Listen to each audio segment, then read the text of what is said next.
Haley Bennett, welcome to An Actor Despairs. How are you doing? I'm doing all right, thank you. A little tired, been traveling all day. Nice. I love your aesthetic background. It's a beautiful tree. I like to feel one with nature.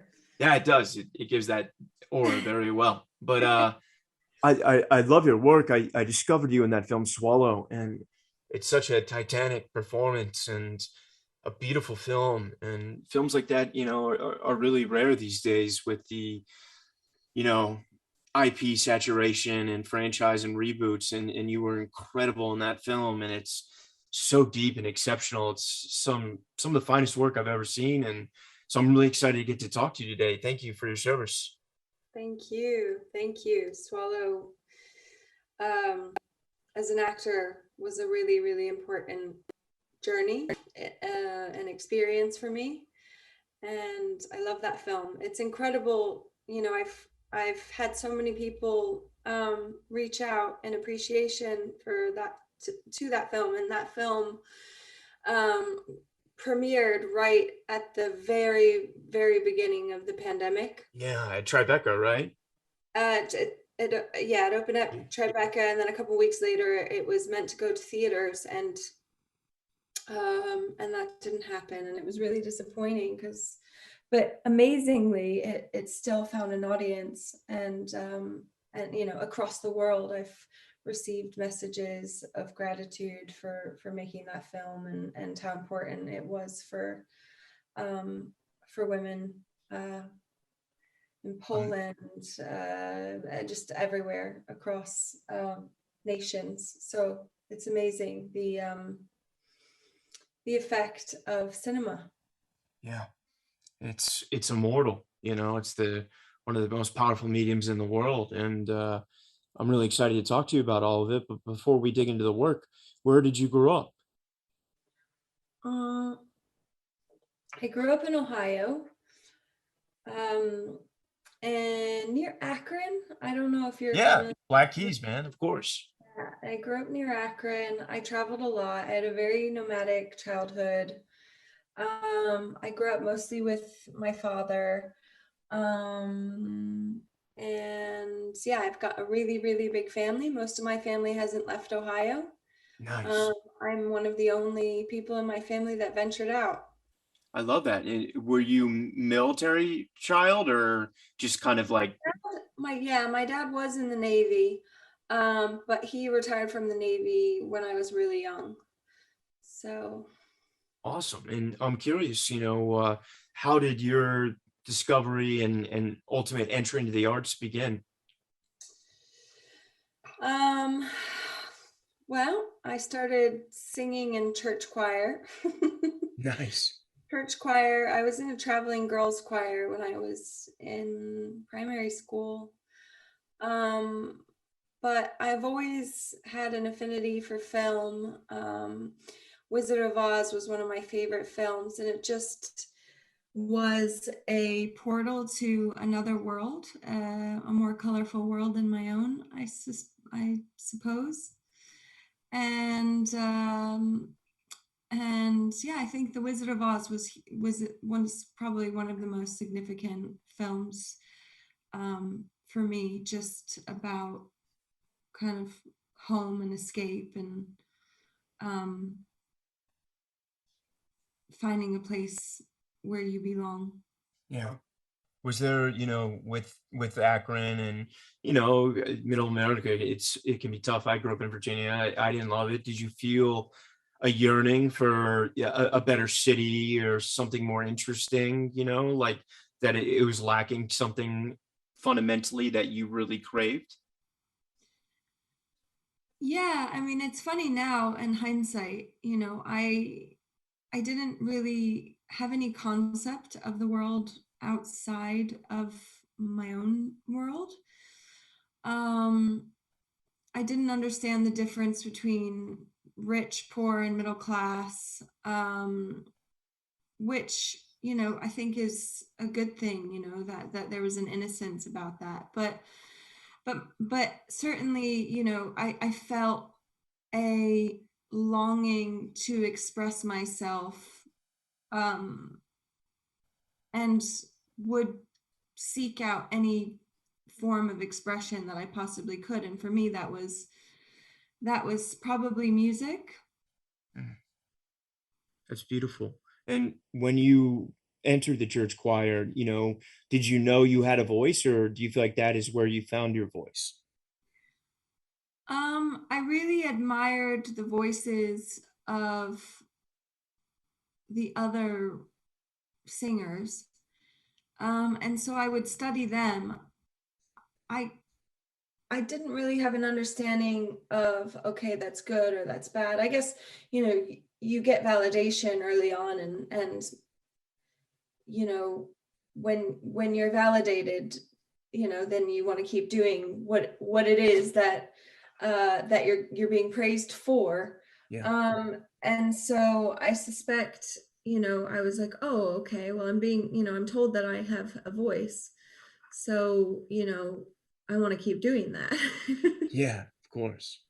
And did you immerse yourself in any kind of like community theater or drama? Um, no, there wasn't any community theater that I knew of. I didn't really know to seek it out. Um, I didn't know that it existed. I feel like it sounds like I was living, in a bunker Yeah. somewhere. But it didn't, I don't know. I didn't have a family that kind of encouraged me or led me in that direction. Yeah, kind of church was very important, and that was kind of the be all end all. Um Were you and then consuming? and then and then later on I loved art, so that was another form of, I loved writing, I loved literature, I loved art class, and so I think that, like, I was always drawn to those kinds of forms of expression, um anything that I could, you know, put down on paper, or, I so there were little tiny discoveries. And then eventually I did, I think probably also drama was kind of like the nerdy thing to do, and I Yeah. was really concerned with, I wanted to be liked by others. And I thought, oh, well, drama's not really a cool thing to do, so I should probably, I don't know what I should do, but drama wasn't it. And then I remember probably I think, freshman or sophomore year, I lived with my mom um, in Florida for a year, and it was kind of like a new me, a new identity. Hmm. And and I often felt like that, because I never went to the same school for, more than 2 years. Wow. And so I think that, I kind of was bolder in my, I as I got older, I just cared less about what other people thought about me. And then I enrolled in a drama course, but I don't think I was very good, because I never got any significant parts. And I remember feeling really discouraged and unworthy of, like, any, leading roles, because I think it was the first time I actually felt like real envy, was listening to this girl sing uh for an audition in high school. And she had the most beautiful voice, and also was so cultivated. And uh, I had a vocal coach once, a very prominent vocal coach, tell me that I had the voice of a farmer's daughter. Wow. and and that was, that wasn't very long ago. But it was probably true, and this girl that I really envied had probably had parents that, helped her cultivate her voice. But I didn't have that opportunity to cultivate my voice or my talent until much later in life. That's beautiful. And I heard you got to move to LA relatively young. What attracted you to Los Angeles versus in New York, where theater is? Mm, I really wanted to end up in New York. I went on a trip to New York when I was 13, and I was like, this is where I want to live. um, and and then uh, I kind of lost interest in school. I wasn't very good at school. I later on learned I was dyslexic, and um, I think I had probably learning disabilities and ADD and whatever else. So I really lost interest in school, and so what do you do when you lose interest? Move to Los Angeles. Um, so I gave myself 3 months to to live in LA, and if anything happened there, then great, and if not, I had no alternative. I had no idea what I would do. I Wow. essentially dropped out of high school, but luckily, um, I enrolled into an acting course, and I experienced a lot of anxiety. I would break out in hives, and I had terrible stage fright, which isn't very useful for an actor. But at the same time, I had an acting teacher who took me under his wing and was like, I think you have potential. May I introduce you to some agents? And he did. And I then was represented by a tiny, tiny little agency called KSA in Studio City, and they sent me out on a handful of auditions. And my third audition was a film called Music and Lyrics. Yeah, classic. How did that feel? Um, Great. Yeah, it was validation. But at the same time, I still didn't really feel worthy. I was like, oh, this must be some kind of mistake. And then I remember, sick, it was a long process. There was probably 6 auditions. And I remember going to the screen test, and um, I was emotionally distraught at the time. And I was performing a choreographed dance that I had learned the night before, and I just burst burst out in tears, and it was a screen test with Mark Lawrence, the director, Hugh Grant, and Drew Barrymore, and I was just entirely starstruck and I felt humiliated, Yeah. because I was, performing this you know dance, and I felt so out of my element. And yeah, as an actor, I think in those situations of vulnerability, and especially if you're very green, um I think, you there's no place to hide in those situations.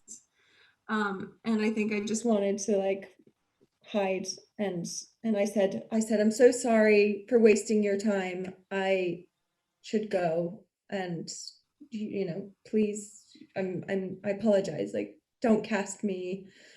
And I left the room crying, and uh and I got a call from the casting director like 45 minutes later, and she said,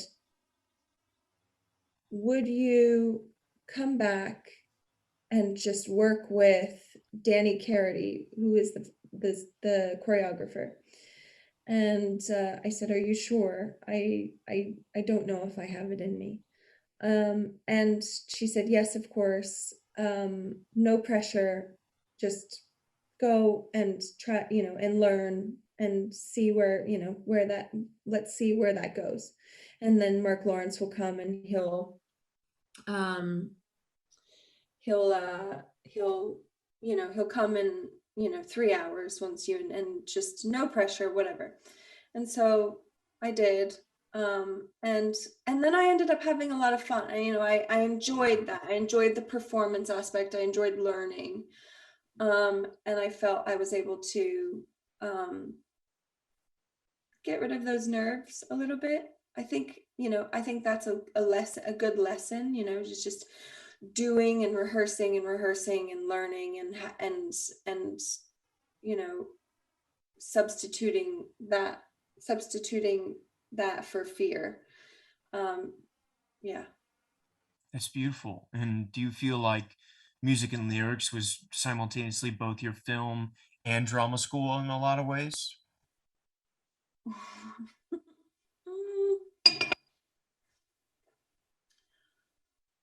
I mean, I was working with incredibly seasoned actors, so just having that um, experience, that just being close to that was um, enlightening and revelatory and um, inspiring. It was inspiring, uh, and I wanted more of that. I was like, oh, you know, I'm doing it and I'm learning and I don't know what I'm doing.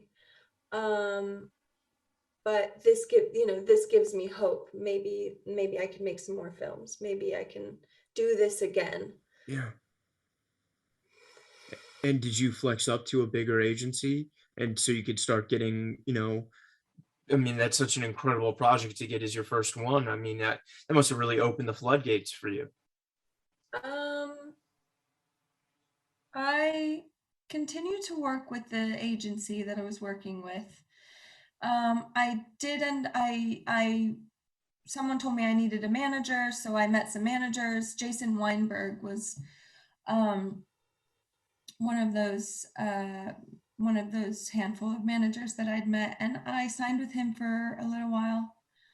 Um, I really liked him. He had an incredible roster of actors, um, and just yeah, took it from there. I think music and lyrics was good, but I don't feel like it opened a lot of doors. After that experience, some record labels wanted to, uh, demo. They wanted me to make some demos to possibly, do some music, and that just didn't feel um, organic. Yeah. I wanted to continue acting, and I knew that, and I was really young, but I did know that, like, okay, well, if I go that route, I love acting, and I know that probably it'll be harder later down the road to, um, to act if I continue on the road of singer. Um, and maybe I could do it the other way around one day, or maybe I could continue to sing in films, Yeah.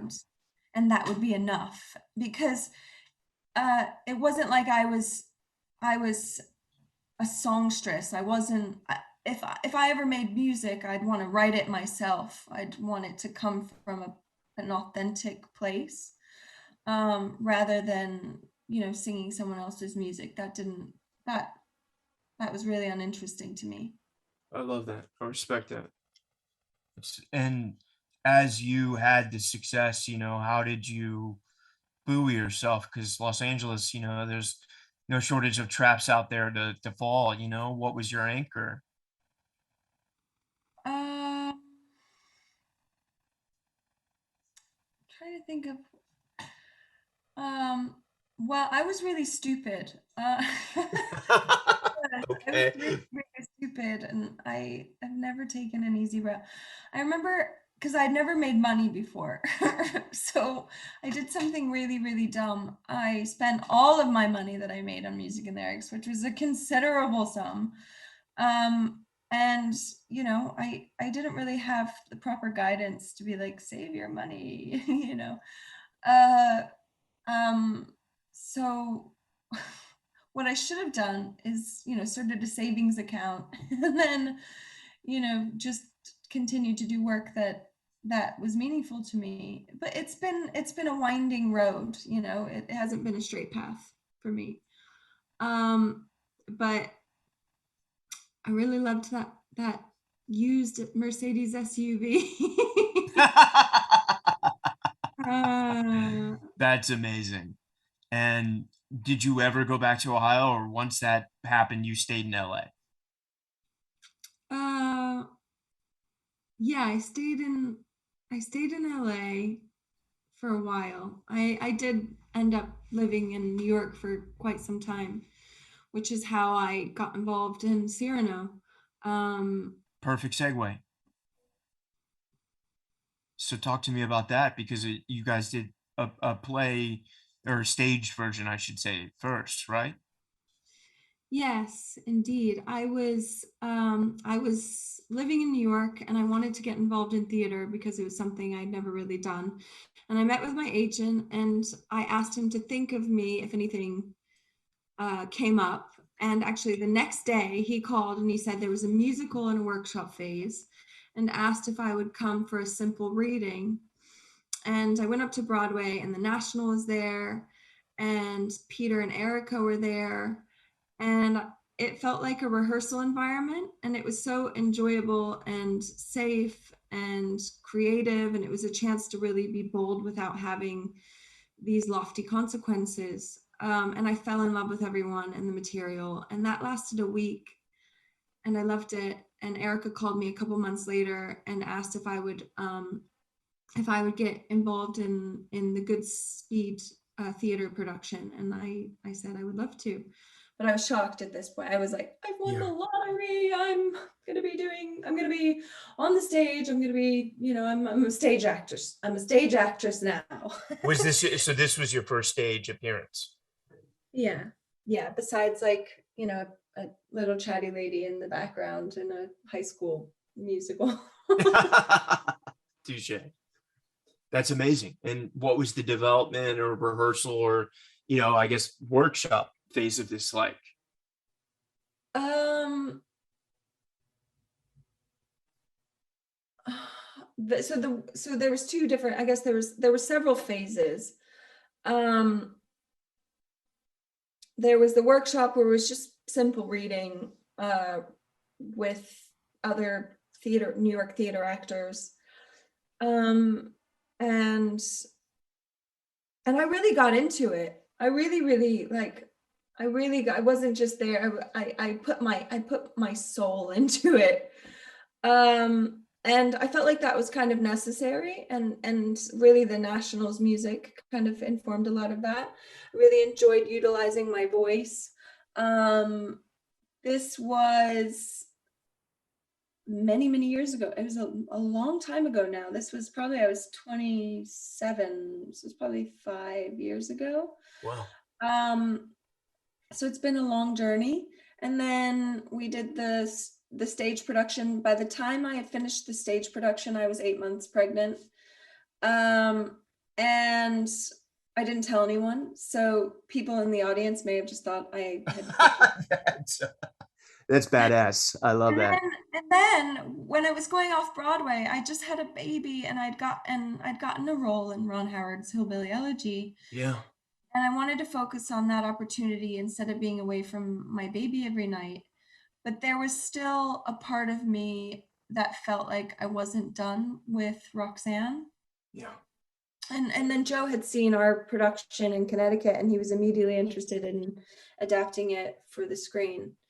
And then when COVID hit, he realized the story mattered more than ever.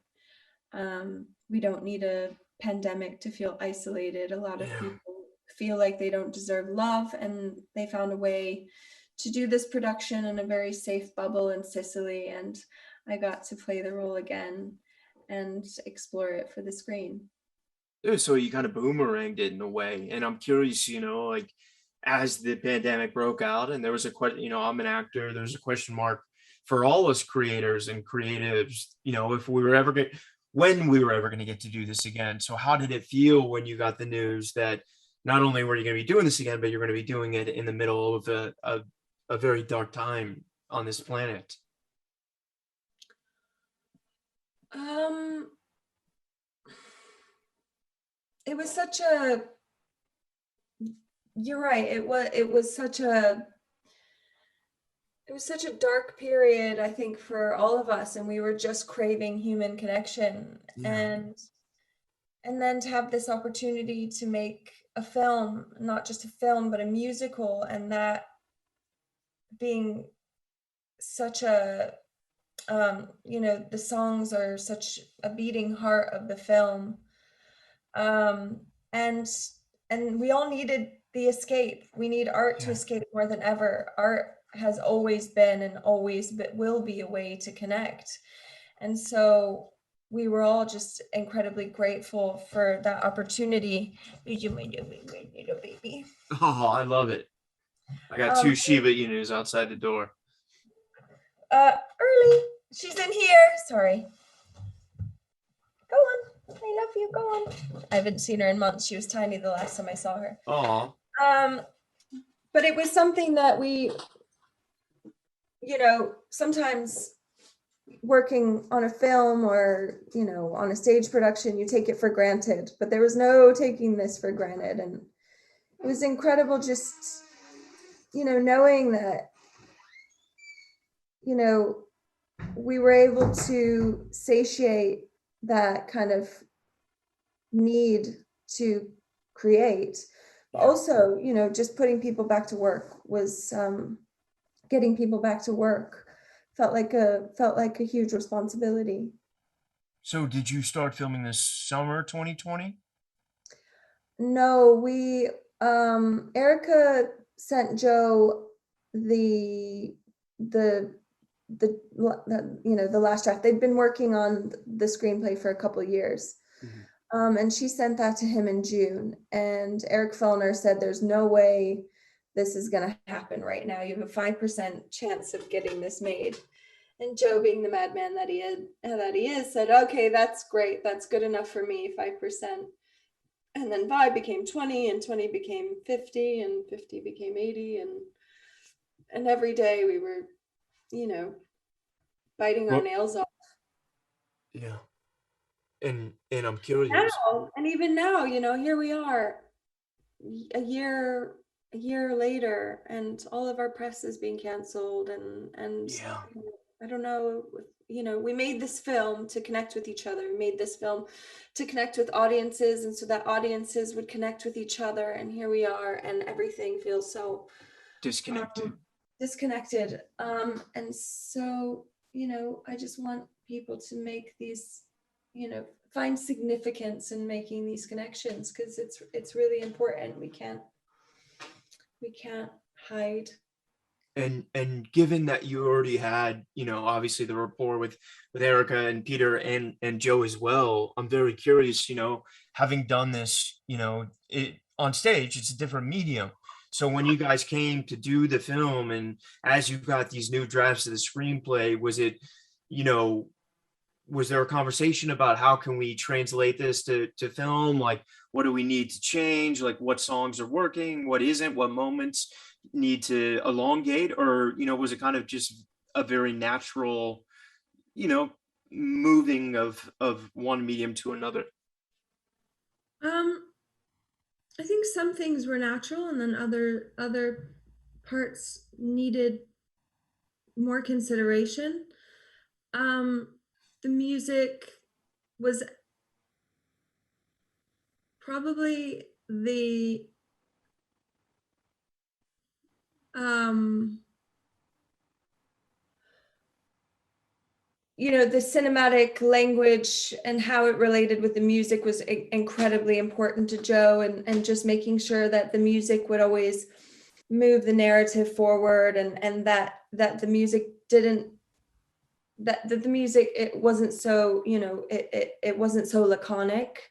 Mhm. It needed to have a very specific pace that Joe kind of envisioned, and he worked with Bryce, and we were really lucky to have Bryce on site with us, on set with us, working on the music day in and day out. He also he wrote a lot of the score on set, so he also composed the music, and it really, to me, it has that atmosphere, it has that sense of longing and isolation, and and desire, and so you can really feel the it really has an atmosphere to it of this period, this period, this history and time. The album is out, and some of my favorite pieces are not the songs with lyrics. Yeah. It's that beautiful emotional texture that Bryce created when writing in Sicily on location. That's so beautiful. He did a fantastic job as well as you. Did you guys, when you started production, was there a question of whether you were going to record first or sing live, or was there always a decision? There was always a decision. Joe was adamant that we sang everything live, and there was resistance from the national, from Bryce and Aaron. We are not singers, we're actors who can convey emotion through our voices and maybe carry a tune. But that was kind of less important to Joe. I think what's so what's so beautiful about the music, and the songs are the beating heart of the film. They've been directed and acted in such a way that there is a fluidity between the dialogue and the songs, and we sang all the songs live, so they have a very human quality to them, and I think that that's what Joe wanted to capture. It's not like what you would hear on the radio or in other films. The audience is We wanted to bring the audience in and allow them to experience the nuance of emotion that we were experiencing in the moment. And that's what I think sets this musical apart. It has a very special quality that has a heartbreaking effect to me. The music allows you closer access to the performer. Yeah. And that's also what I love about the Nationals music as well.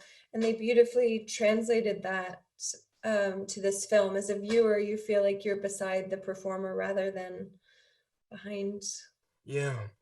behind glass. There's such an emotional Immediacy. and yeah, yeah, you don't get that in musicals that do that later, and you were so fantastic in this. And I mean, it's tricky enough having done a production, a live one, of bringing the same character alive every night, but when you're doing it for a different piece of art, what did you were there things that you lost that you did in the production, or new things you found in Roxanne? I'm trying to Oh, it's okay. I'm trying to fix my light. You look perfect. I can't It's even tell a difference. No, it's actually just not standing. It's not up. Is it a ring light? Is it hit on It is. the? It's just kind of balancing on top of my computer. I know how that goes. Oh my god. Because it's not quite low enough. So I've very unsuccessfully rigged it. Can I get a gaffer? Do you have like a middle point of the laptop so it can? Oh, is it good? I think so for now.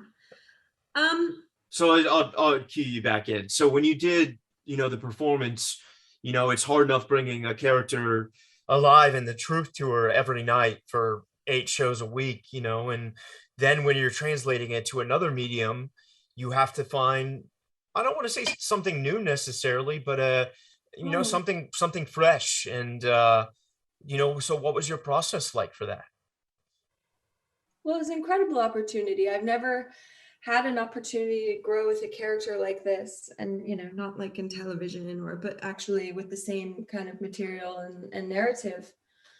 Um, it was an incredibly personal experience for me, having started this journey as a single woman longing to be on stage, and that being fulfilled, to then being on the verge of motherhood, and now a mother and a partner, and I could feel that love deepening throughout the whole process, and that was Yeah. vital to me, given that it is a film about love and intimacy. But when given the opportunity to play Roxanne, there was a voice in my head that said, "You're not capable. You're not worthy. You Wow. don't have what it takes to embody a woman who is bold and brave and brilliant and daring with gravitas." And as true as untrue as those thoughts were, they crushed my confidence. And I shared that all with my mentor, Greta, and with her help through the development of the character for the film, I found a solution because I wasn't going to let anything stop me from realizing my dream. I'd waited long enough to continue to discover this character, and so the solution, well, one of the solutions, because I spent months and months and months working on the development of the character, but I studied women,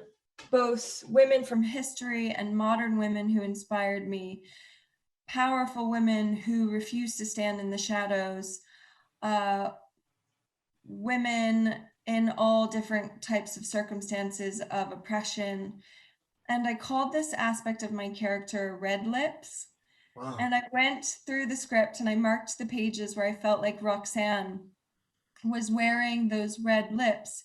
And I also employed the red lips when I was scared, um, or when I felt unwanted vulnerability and old fears creeping into my performance, because it was really important to me that it's not that there's not vulnerability, because there is a lot of vulnerability in the portray, within the story, Yeah. within her journey, but I wanted that to be very specific, and she needed to. I just wanted her to have a kind of energy to Yeah. her, and that wouldn't be possible if I were hiding. Um, and uh, so I have to credit Greta and those strong women who empowered me, and they empowered me with a fearlessness and a modern feminine spirit. And I think that really captures what I think others have been saying is modern about my interpretation of Roxanne. Yeah. It's I such even, beautiful. I even wrote a song for my daughter called Ruby Red Lips. Um, and I sang it to her every night during production. And in fact, I've been wanting to ask Aaron if he would consider producing it for me for Virginia. Um, Amazing. it's a bit of an anthem about fearlessness um, and not hiding uh, and worthiness.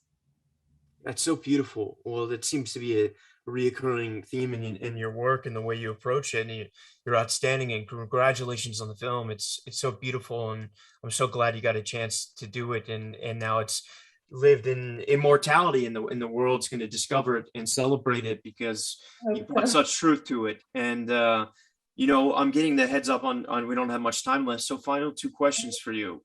Uh, First one's a little bit deeper, but I'll just give them in order.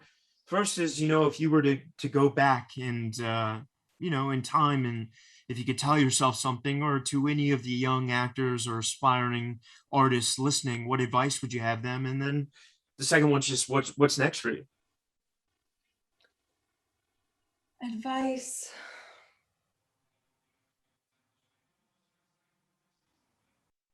Simply, you are worthy. You are worthy of love and you are worthy of goodness. Awesome.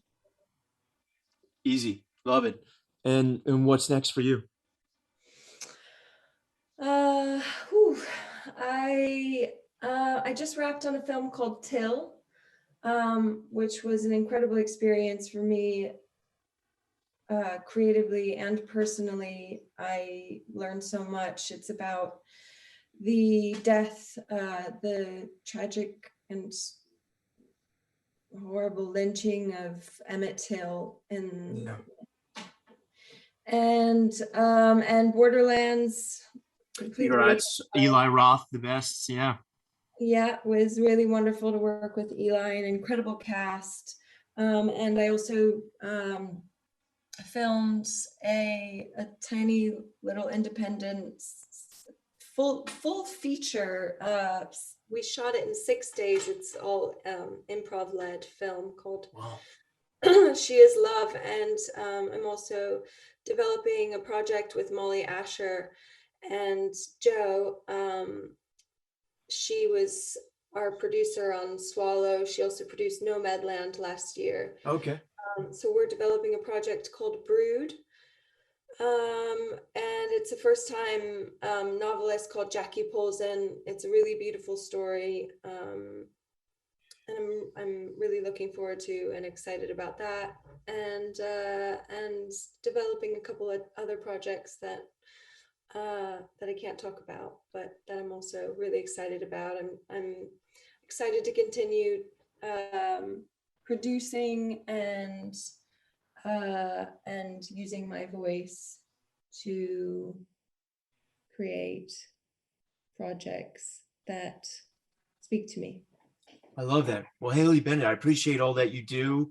I live here in New York City, so I hope you finally do make that Broadway debut, and I'll come see you. And I'm sending you so much love and gratitude for all that you do. You're an artist, and it means so much. And I look forward to all that's to come. Thank you. Have a Be well. lovely day. All right, Bye. you too. Much love.